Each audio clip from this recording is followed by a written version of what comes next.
This is the AccuBall, so it is not a torture device. This is for healing, help you recover, help release, tense muscles and all that good stuff. So there's two things that make this product really cool. One is the acupressure. So look at those spiky bits. We're gonna open it up, and I can't wait to check those out.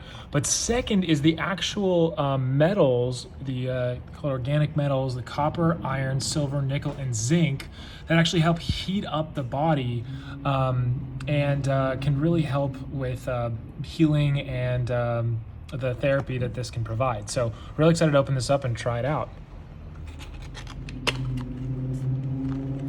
You now hold the power of the AccuBall in your hands. Shoot it with care and enjoy. So, very cool, spiky. Let's see if I can open this without hurting myself. Success. This is awesome. So you can see like each of these little spikes is a different metal.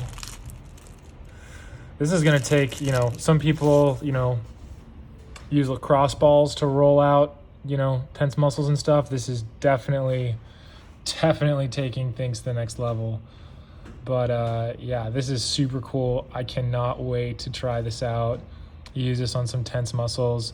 I can squeeze pretty hard. It doesn't hurt. It actually feels kind of relaxing. I'm definitely into acupuncture and acupressure, so really excited to try this out. Of course, I'm gonna go to their website. I'm gonna read all the information so I don't hurt myself, and can't wait to try this out. If you tried this or anything else like this, let me know in the comments below. Can't wait to hear what you think of it.